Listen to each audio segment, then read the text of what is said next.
আমাদের দেশের বিভিন্ন রাজনৈতিক দলগুলি এক এক সময় বিভিন্ন দফা দেন, কারো 10 দফা, 20 দফা, 18 দফা, 28 দফা, 30 দফা, 40 দফা দফা দেন। আমার এত দফার দরকার নেই, আমি একটা দফা, এটা হচ্ছে কি আন্তর্জাতিকভাবে স্বীকৃত মানবাধিকারের বাস্তবায়ন চাই। এই মানবাধিকারের মধ্যে নিম্ন আয়ের মানুষ যে আছে, নিম্ন আয়ের মানুষ বলেন আর উচ্চ আয়ের মানুষ বলেন, সাধারণ শ্রমিক বলেন, রিক্সাওয়ালা বলেন, দিনমজুর বলেন, গার্মেন্টস শ্রমিক বলেন, প্রত্যেকের অধিকার কিন্তু ওখানে লিপিবদ্ধ আছে।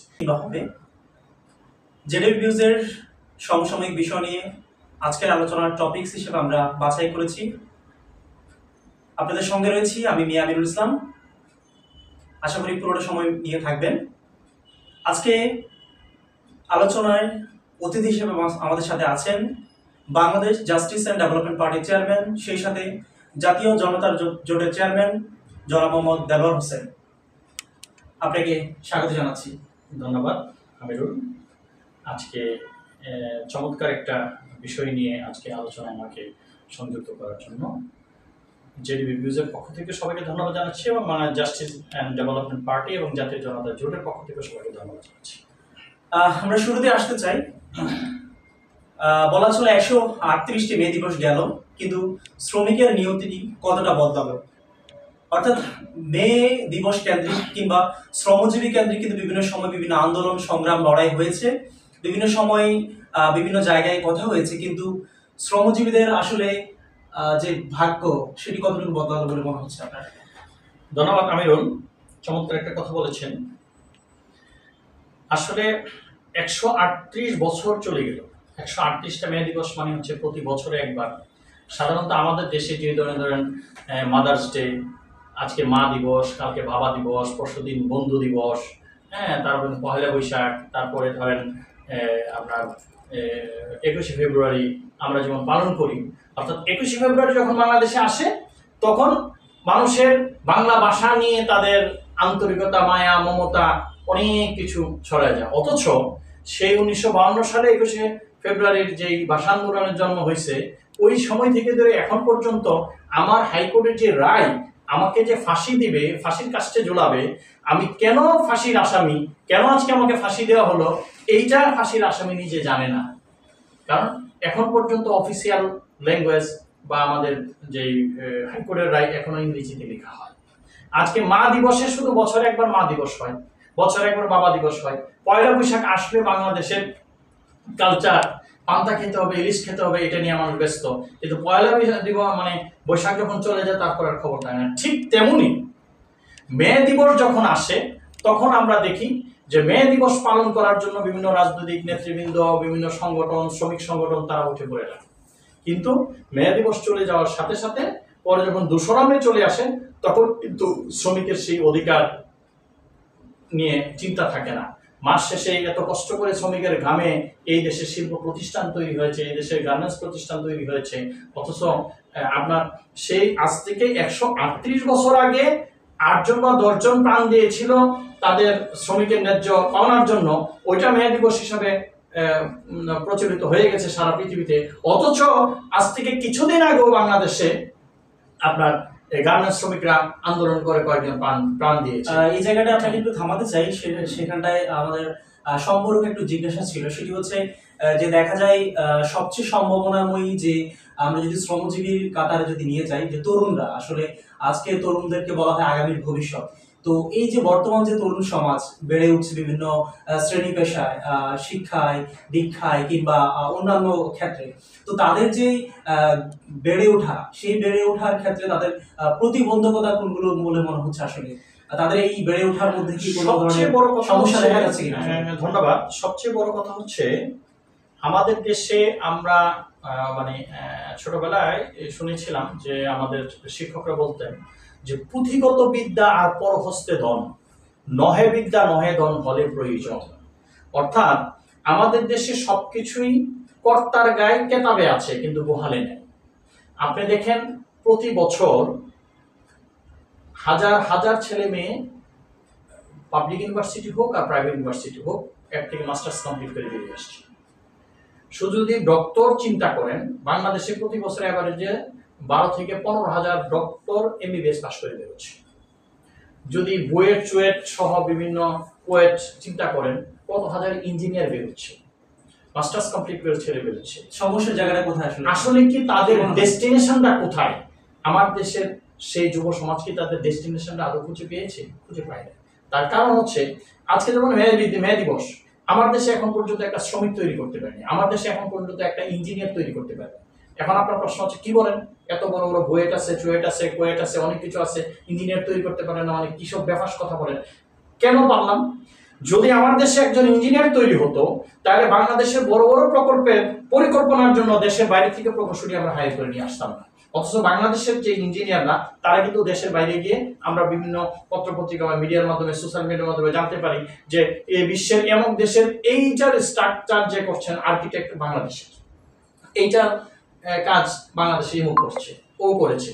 তাহলে আমার দেশের সেই সম্ভাবনার পাশাপাশি সমস্যার জায়গাটা কোথায়? আমাদের সবচেয়ে বড় সমস্যা হচ্ছে আমাদের দেশে সঠিক পরিকল্পনা এবং কর্মভিত্তিক শিক্ষা ব্যবস্থা। একটা সে শিক্ষিত হোক আর পড়াশোনা অজানা থাকুক, পড়াশোনা না জানা থাকুক, ওই ছেলেটাকে কিভাবে স্কিল করে একটা সম্পদে রূপান্তর করবে, এই রূপান্তর করার মতো মানে সিস্টেম বা আমাদের পরিকাঠামো আমাদের দেশে নাই। শুধু তাই না, আপনি একটা সিম্পল জিনিস দেখেন, একটা শিশু বাচ্চা যে বড় হবে, আমাদের দেশে যদি স্কুলগুলি আছে, কোন স্কুলে কিন্তু ঢাকা শহরে কয়টা স্কুলে মাঠ আছে? একটা ছেলের পড়াশোনার একটা পার্ট কিন্তু তার খেলাধুলা, তার ফিজিক্যাল স্ট্রাকচার। বিনোদন কেন, তার ফিজিক্যাল স্ট্রাকচার। সে যদি সুস্থ না থাকে তাহলে এই ছেলেকে দিয়ে ভবিষ্যতে কি করবেন আপনি? আপনার ক্লাস 5 থেকে আমরা যেমন আমাদের গ্রামে পড়াশোনা করেছি, আমরা কিন্তু মানে হাফ টাইম যেটা লেজার পিরিয়ড বলতাম আমরা, ওই সময় আমরা গোলাচুক খেলেছি, আমরা ফুটবল খেলেছি, আমরা বিভিন্ন দায়রাবন্দি খেলেছি, হ্যাঁ, হাডুডু খেলেছি, আমাদের স্ট্রাকচার ডেভেলপ হয়েছে। এখন ঢাকা শহরে যে বাচ্চা কাচ্চারা ইয়ে করতেছে, মানে পড়াশোনা করতেছে, রিনাউন স্কুলগুলিতে মাঠ কয়টা আছে? এক নম্বর, সাঁতারের ব্যবস্থা নেই। শুধু তাই নাই, আপনি যে প্রশ্নটা করেছেন, আমি প্রশ্নটা এবার ফেরত আসছি যে আমাদের দেশে ছেলেপেলেরা পড়াশোনা করছে, কিন্তু তাদেরকে স্কিল করার জন্য, তারা যোগ্য শ্রমিক, যোগ্য নাগরিক বা যোগ্য একজন কর্মী, দক্ষ কর্মী তৈরি করার জন্য সেই ব্যবস্থা আমাদের নেই, সেই পরিকল্পনা আমাদের নেই। এটা যেই সরকারই হোক, শুধু আওয়ামী লীগ সরকারের কথা বলছি না, এর আগে যে সরকার ছিল, তার আগে যে সরকার ছিল, তারা কেউ ওইভাবে সেই পদক্ষেপ নেয়। হ্যাঁ হ্যাঁ, আমরা এই করছি, আমরা ওই করছি, সেই করছি, ওই যে কর্তার গাইতে তাবে আছে গোহালে, অথবা তাদের সেই বাজেট আছে, সবকিছু আছে, কিন্তু এটার ইমপ্লিকেশনটা পারফেক্টলি হচ্ছে না। এখানে দুর্নীতি বা বিভিন্ন সিন্ডিকেট, কিছু কিছু ক্ষেত্রে দেখা যায় যে তরুণরা বিশেষ করে বর্তমান সময়ে যে উচ্চশিক্ষার জন্য বা বিভিন্ন কারণে তারা দেশের বাইরে চলে যাচ্ছে, এই প্রবণতা কেন বলে মনে হয়? আসলে এখানটায় কিন্তু একটা আমরা যদিও বলে থাকি আমাদের রেমিটেন্সের ক্ষেত্রে ভালো একটা ইয়া থাকে, কিন্তু এই যে শ্রমজীবী হিসাব যদি আমরা করে থাকি বিভিন্ন পর্যায়ে, এখানে কিন্তু একটা ঘাটতি দেখা যায়। আমরা বিভিন্ন প্রকল্পের ক্ষেত্রে আপনি যেমনটি বলছিলেন যে আমরা বিভিন্ন জায়গা থেকে, বিভিন্ন দেশ থেকে আমরা আমাদেরকে হায়ার করে আনতে হয়, এটা আসলে কেন হচ্ছে? এটা হওয়ার প্রধান কারণ হচ্ছে, যেমন ধরেন আমি একটা সিম্পল এক্সাম্পল ধরি, যে আজকে বুয়েট থেকে একটা ছেলে পাশ করলো, সে একজন ইঞ্জিনিয়ার, সে পাশ করলো, এবং আপনি তাকে স্বল্প খরচে পড়াশোনা করিয়ে তাকে ইঞ্জিনিয়ার বানাবেন। ইঞ্জিনিয়ার বানানোর পরে সে যেই সাবজেক্টে পড়াশোনা করে বা যেই দক্ষতার সহিত পড়াশোনা করে সে ইঞ্জিনিয়ার হয়েছে, বাংলাদেশে তার করেছে, সেই বিষয়ের ক্ষেত্র কিন্তু আমি বাংলাদেশ তাকে দিতে পারছি না বা দিচ্ছি না। আমরা যদি সেই বিষয়ে তাকে ক্ষেত্র দিতাম, একটা সিম্পল একটা পলিসি যদি সরকার শুধু ইউজ করতো, যেমন ধরেন বোর্ড থেকে 10টা কম্পিউটার ইঞ্জিনিয়ার বের হয়েছে, এই 10 জন কম্পিউটার ইঞ্জিনিয়ারকে যদি তারা এমন একটা গবেষণা প্রতিষ্ঠান তৈরি করে দিত যে তোমরা 1 বছর পর্যন্ত এই গবেষণা প্রতিষ্ঠানে তোমরা গবেষণা করবা, এবং 1 বছর পর্যন্ত সরকার তোমাকে আনুমানিক অ্যাপ্রক্সিমেটলি 20,000 টাকা করে তোমাদেরকে একটা অনারিয়াম দিবে। এই 1 বছরে তোমরা গবেষণা করে যা আবিষ্কার করবে, এটার উপর বেস করে তোমাদেরকে তোমাদের ওই ক্যাটাগরিতে তোমাদেরকে গভর্নমেন্ট স্যালারিতে নিয়োগ দেওয়া হবে। দেখা যাবে এই 1 বছরে এই 10 জন কম্পিউটার ইঞ্জিনিয়ার এমন কিছু আবিষ্কার করেছে, যেই সফটওয়্যারটা দেশের বাইরে আপনার 100 কোটি টাকা বিক্রি করতে পারছে। তো 100 কোটি টাকা যদি 1 বছরে 10 জন আমার দেশেও, কিন্তু দেশের বিভিন্ন জায়গায় শোনা যাবে, বিভিন্ন দেশে গিয়ে করছে, আমার ছেলেরা অন্য দেশে গিয়ে মাধ্যমে আমরা জানতে পারি যে বিভিন্ন জায়গায় রাইট করছে, কিন্তু এইটা যদি আমার দেশে তাদেরকে বাংলাদেশের মধ্যে রাখা যাচ্ছে না কেন? এই যে রাখা যাচ্ছে না, এই পরিকল্পনা নাই, আমার দেশের অভাব বলে মনে হচ্ছে। 100% ব্যবস্থাপনার অভাব, পরিকল্পনার অভাব, এবং সেই পরিকল্পনা থাকলেও পরিকল্পনা বাস্তবায়ন হচ্ছে না। সেটা যদি নির্দিষ্ট করে দুই তিনটা পয়েন্ট উল্লেখ করতেন।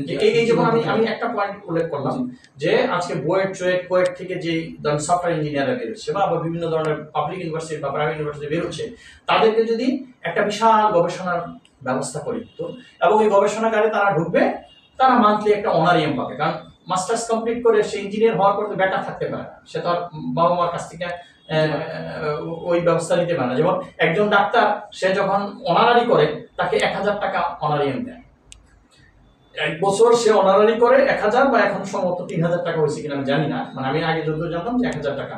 তো একজন এমবিবিএস পাস করার পরে 1 বছর পর্যন্ত সে গাদার খাটনি খাটবে, তাকে মাসে 1000 টাকা করে দিচ্ছে। তাইলে তো এই ছেলেটা বাংলাদেশে কেন থাকবে? সে তো দেশে বাইরে স্কলারশিপের জন্য যাবে।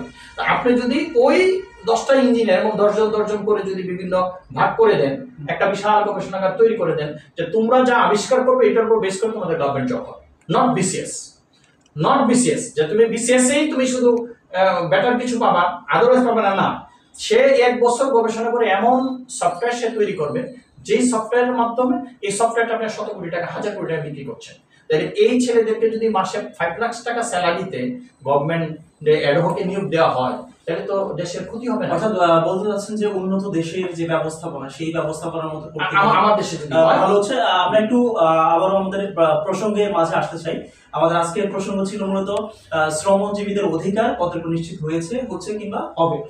সেখানটা দেখা যায় শ্রমজীবীর মধ্যে আমরা বিশেষ করে যাদের অবস্থা খুবই করুণ অবস্থার মধ্যে দেখা যায়, বা যারা পিছিয়ে পড়া জনগোষ্ঠী বলা যায় শ্রমজীবীদের মধ্যে, যে নিম্ন আয়ের মানুষ, সেই ক্ষেত্রে তাদের যে মৌলিক অধিকার থেকে শুরু করে তাদের বিভিন্ন ব্যবস্থাপনার ক্ষেত্রে আসলে কোনটিকে আপনি দায়ী করবেন? যে তাদের কি মানে কারিগরি দক্ষতার অভাব, নাকি হচ্ছে অন্য কোনো সমস্যা রয়েছে আসলে তাদের?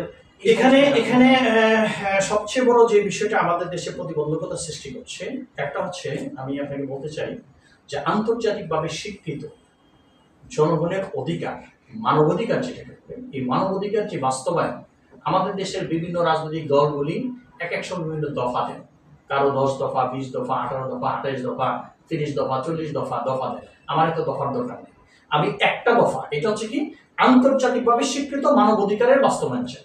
এই মানবাধিকারের মধ্যে নিম্ন আয়ের মানুষ যে আছে, নিম্ন আয়ের মানুষ বলেন আর উচ্চ আয়ের মানুষ বলেন, সাধারণ শ্রমিক বলেন, রিক্সাওয়ালা বলেন, দিনমজুর বলেন, গার্মেন্টস শ্রমিক বলেন, প্রত্যেকের অধিকার কিন্তু ওখানে লিপিবদ্ধ আছে। আপনি দেখেন রানা প্লাজা ধসে পড়েছে, আমাদের দেশের এখন কিন্তু মানে দেশের আয়ের সবচেয়ে বড় একটা পার্ট কিন্তু গার্মেন্টস শ্রমিকরা, এটা অস্বীকার করার কোনো রাস্তা নেই। অথচ এই গার্মেন্টস শ্রমিকরা কি তারা তাদের ন্যায্য হিস্সা পাচ্ছে? তারা কি তাদের ন্যায্য মজুরি পাচ্ছে? তারা কি আজকে তাদের চিকিৎসা সেবাটা কি কনফার্ম হচ্ছে? আজকে যে রানা প্লাজা ধসে পড়েছিল বা এর আগে অগ্নিকাণ্ড হয়েছে তাজরিন ফ্যাশন সম্ভবত, হ্যাঁ, তো তাদের যেই মানে আন্তর্জাতিকভাবে যে সাহায্য সহযোগিতা আসছে বা দেশের মালিক পক্ষ যে সাহায্য সহযোগিতা তাদের জন্য দিয়েছে, যে অনুদান দিয়েছে, অনুদানগুলি কি আদৌ তারা পেয়েছে? এতদিনে পায়নি তো। এখন পর্যন্ত কি তারা বিচার তবে পরের বিষয়, যে কেউ পা হারাইছে, কেউ হাত হারাইছে, কেউ মারা গেছে, তাদের পরিবার যেই মানে সরকারি যেই অনুদানটা পাওয়ার কথা ছিল, এটা কি আজও নিশ্চিত হয়েছে? আজও নিশ্চিত হয় না। সো দ্যাট এই দেশে আমরা মে দিবস আসলে শুধু মে দিবসই পালন করছি, জাস্ট দিবস পালন করার জন্য। এখানে আপনাদের একটু থামাতে চাই, সেটা হচ্ছে বলা হয়ে থাকে বাংলাদেশ পোশাক শিল্প বিশেষ করে যে প্রথম দিকে থাকে 2, 3 কিংবা আরো আগে থাকে। তো এখানটায় বলা যায় যে বাংলাদেশকে বলা হয় মধ্যবিত্ত বা উচ্চ মধ্যবিত্ত বলা যেতে পারে। তো এখানটায় বাংলাদেশ এত আগে থাকার পরও কেন এই যে শ্রমজীবী যারা থাকে, বিশেষ করে গার্মেন্টসে যারা জব করে, এদের উন্নতি কেন হচ্ছে না? আসলে তাদের যে বেতন কাঠামো থেকে শুরু করে বিভিন্ন জায়গায় সমস্যা দেখা যায়, এটা আসলে কেন হচ্ছে না? এটা যদি একটু বলতেন। তাদের উন্নত না হওয়ার পিছনে প্রধান কারণ হচ্ছে বাংলাদেশের সিস্টেম লস। হ্যাঁ, বাংলাদেশের সিস্টেম লস। এখানে অনেক কিছু, অর্থাৎ বাংলাদেশে আইন আছে, নিয়ম আছে, কানুন আছে, কিন্তু এটা প্রপার ইউটিলাইজেশন নেই। আজকে যদি ধরেন মালয়েশিয়াতে একটা, সেটা করতে গেলে কি করা প্রয়োজন বলে মনে হয়? অফকোর্স বাংলাদেশের সরকার, রাজনীতিবিদ থেকে সমাজবিদ বলেন আর যারাই বলেন, প্রত্যেকে যার যার জায়গা থেকে তারা এই মানে সঠিক নিয়মটা বাস্তবায়নের জন্য কাজ করতে হবে। এবং মানবাধিকার সংগঠনগুলি বলেন, শ্রমিক সংগঠনগুলি বলেন, হ্যাঁ, দেখা যাচ্ছে যে মালিক শ্রমিক যাবে না, এই শ্রমিক সংগঠনগুলি মালিকের সাথে তলে তলে আঘাত করে ফেলছে। এতে করে যেই শ্রমিকের অধিকার নিয়ে কাজ করছে, আমি এটা বলছি না যে সকল শ্রমিক সংগঠন নিয়ে তারা এমন কিছু করছে, ডেফিনেটলি ভালো শ্রমিক নেতারা না থাকলে তো আজকে তারা তাদের হিসাব পাইতো না, এমন অনেক কর্পোরেট নেতা আছে তারা কাজ করছে। আবার এমন হচ্ছে যে তারা তাদের যে ন্যায্য অধিকার পালন করতে যাচ্ছে বা অধিকার আদায়ের জন্য তারা রাজপথে নামছে, বাংলাদেশের রাজনীতিবিদরা তাদেরকে অন্য ট্যাগ লাগিয়ে দিচ্ছে যে তারা হয়তো অন্য বিরোধী দলের ইন্ধনে কাজ করছে, এর ইন্ধনে কাজ করছে। আসলে মূল জায়গায় তারা যাচ্ছে। আপনি একটা সিম্পল এক্সাম্পল আপনাকে দিই, আপনার মনে আছে কিনা, করোনার সময় হঠাৎ করে গার্মেন্টসগুলি বন্ধ হয়ে গেল, সবাই যার যার বাড়িতে চলে গেল। এর ঠিক এক সপ্তাহ পরে বললেন যে কালকে থেকে আবার গার্মেন্টস তারা চালু করবে। তো চালু করবে বলছে, কিন্তু তাদের ট্রান্সপোর্টেশনের কোনো ব্যবস্থা করে, কারণ লকডাউনে সারা দেশে সকল ট্রান্সপোর্ট বন্ধ। এই মানুষগুলি দূর দূর 100-150-200 কিলোমিটার দূর থেকে মানুষগুলি আসতেছে, অর্থাৎ কেউ 2000 টাকা সুদের উপরে, কেউ ধারের উপরে নিয়ে আসতেছে, মাওয়া ঘাট পার হচ্ছে, এবং ওই জায়গা থেকে কিছু হাইটা, কিছু ভ্যানে, কিছু রিক্সায় এভাবে মানুষ আসছে। এইখানটায় কিন্তু আমরা দেখতে পেয়েছি বিভিন্ন জায়গায় করোনা ছড়ানোর যে প্রবণতা, হ্যাঁ, এটার মধ্যেও কিন্তু এটা করোনা ছড়ানোর একটা পার্ট। দ্বিতীয় নম্বর হচ্ছে এখানে কিন্তু ওই শ্রমিকদের অধিকার হরণ হচ্ছে, কারণ আপনি তাকে বাড়ি থেকে আসতে লাগে, আপনি নিজে ছুটি দিয়েছেন, ছুটি দিয়ে বাড়িতে পাঠাইলেন, আবার যখন তাকে আসার ব্যবস্থা করছেন, তাহলে তো আপনাদের মালিক পক্ষের উচিত ছিল যে বিভিন্ন জায়গায় আপনারা তাদের ট্রান্সপোর্টেশনের ব্যবস্থা করতে, অথবা সেনাবাহিনীকে বলতে, পুলিশকে বলতে যে তাদের যে গাড়ি, হ্যাঁ তাদের গাড়ি, এই গাড়ি কিন্তু ইচ্ছা করলে গিয়ে মাওয়া থেকে তাদেরকে আনতে পারতো, বা তার দূর থেকে তাদেরকে আনতে পারতো। অর্থাৎ কখনোই আমাদের দেশের সিস্টেম আছে, আমাদের দেশের আইন আছে, কানুন আছে, কিন্তু এটা সঠিক বাস্তবায়ন হচ্ছে। আপনাকে একটু থামাতে চাই, একটা পরিসংখ্যান বলতে চাই। পরিসংখ্যান ব্যুরোর তথ্য মতে যে দেশের প্রায় 1,06,00,000 দিন মজুরের কাজ এবং হচ্ছে মজুরের যে নিশ্চয়তা সেটি নেই, সেটি বলছে আমাদের পরিসংখ্যান ব্যুরোর তথ্য।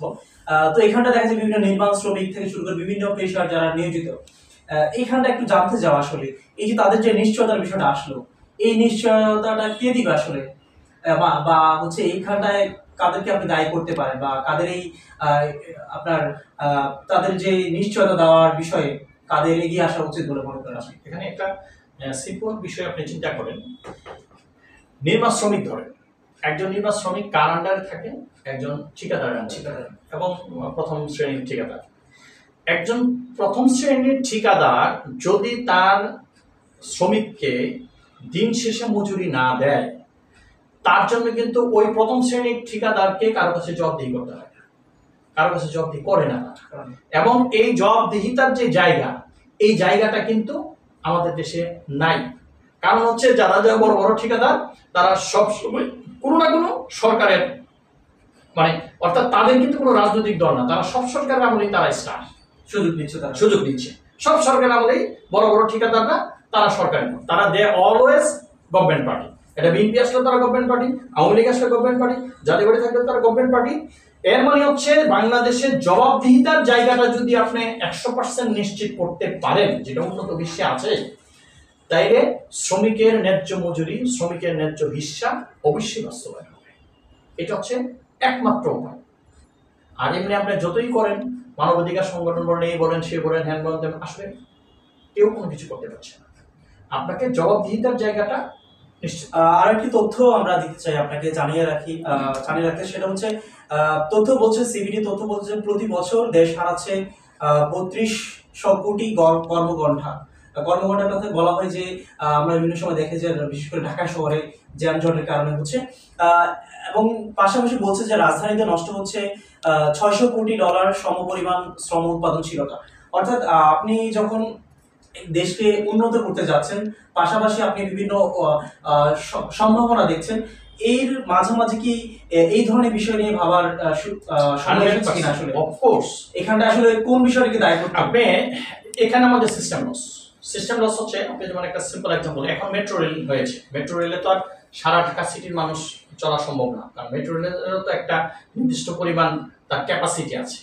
আপনি যেই লোকটার বাসা আজকে মিরপুরে 1 নম্বরে, সে যদি মতিঝিলে অফিস করে, তাকে সকাল 7:30 বা 8টায় বাসে উঠতে হবে। 8টায় বাসে উঠে সে 10টায় অফিসে ঢুকতে পারে। কোনো কারণে সে 8:30টায় যদি বাসে উঠে, সে 11টার আগে অফিসে ঢুকতে পারে না। এখন প্রশ্ন হচ্ছে, এই যানজটের কারণ কি? এই যানজটের আপনি দেখেন যখন পুলিশ সপ্তাহ চলে বাংলাদেশে তখন তেমন যানজট পাওয়া যায় না, কারণ পুলিশ সপ্তাহের সময় সব কিছু খুব লিগেলি হয়। আপনাকে একটা সিম্পল এক্সাম্পল বলি, আমি এটা বলছি না যে বাংলাদেশের পুলিশ প্রশাসন এভরিবডি আর করাপ্টেড, নো। আপনি একজন ট্রাফিক, সে বাসকে সিগন্যাল দিচ্ছে, কিন্তু কোন জায়গায় সিগন্যাল দিচ্ছে? এমন জায়গাতে সিগন্যাল দিয়ে তার কাগজপত্র চেক করছে সকাল 9টার সময়, যে সময়টা এই বাসটা দ্বারা মানে এখানে দাঁড়ানোর কারণে আরো 10টা বাস এখানে জ্যাম লেগে গেছে। এটা কিন্তু কৃত্রিমভাবে তৈরি করা যায়, এটা একটা পার্ট। দ্বিতীয় নম্বর পার্ট হচ্ছে চাঁদাবাজি। আপনি একটা বাস যদি আজকে গাবতলী থেকে যাত্রাবাড়ি যায়, তার বিভিন্ন জায়গায় জায়গায় তার বিভিন্ন নামে বেনামে তাকে টাকা দিতে হয়। অর্থাৎ এই টাকাটা যদি বন্ধ হয়, অর্থাৎ একটা বাস মালিক বা বাসের ড্রাইভার, হেল্পার এবং কন্ট্রাক্টর প্রতিদিন তার খরচ, তার ফুয়েল খরচ, বাসের খরচ, এই সব কিছু দিয়ে তো মালিক কিছু একটা টাকা পেতে হয়, তার একটা টার্গেট থাকে। এখন তার টার্গেট যদি ধরেন দৈনিক 10,000 টাকা হয়, তাকে যদি 2,500 টাকা এক্সট্রা চাঁদা দিতে হয়, তাহলে ওই বাসের ড্রাইভারের মাথার মধ্যে একটা পেইন থাকে যে আমাকে এতটা টিপ দিতে হবে, এত টাকা ইনকাম করতে হবে, এবং এই জন্য তার মধ্যে একটা প্রতিযোগিতা থাকে, এবং এই প্রতিযোগিতার জনিত কারণে অ্যাক্সিডেন্ট পাচ্ছে। হ্যাঁ, এবং অ্যাক্সিডেন্টের কারণে যত না করোনায় লোক মারা গেছে তার চেয়ে বেশি লোক মারা গেছে অ্যাক্সিডেন্ট। এখানটা এবং জ্যাম লাগতেছে, কারণ কেউ কাউকে ছাড় দিচ্ছে না, জ্যাম লাগছে, আমাদের কর্মঘণ্টা নষ্ট হচ্ছে। প্রত্যেকটা জিনিসই কিন্তু এই সিস্টেমের সাথে রিলেভেন্ট। আপনি যদি এই দেশে সঠিক জবাবদিহিতা কনফার্ম করেন, শ্রমিকের মজুরিও পাবে, কর্মঘণ্টা নষ্ট কম হবে, সবকিছুতেই দেশ স্বাবলম্বী হবে। শুধু মানে দেশের ডেমোগ্রাফিক উন্নয়ন করলেই দেশের উন্নয়ন হলো।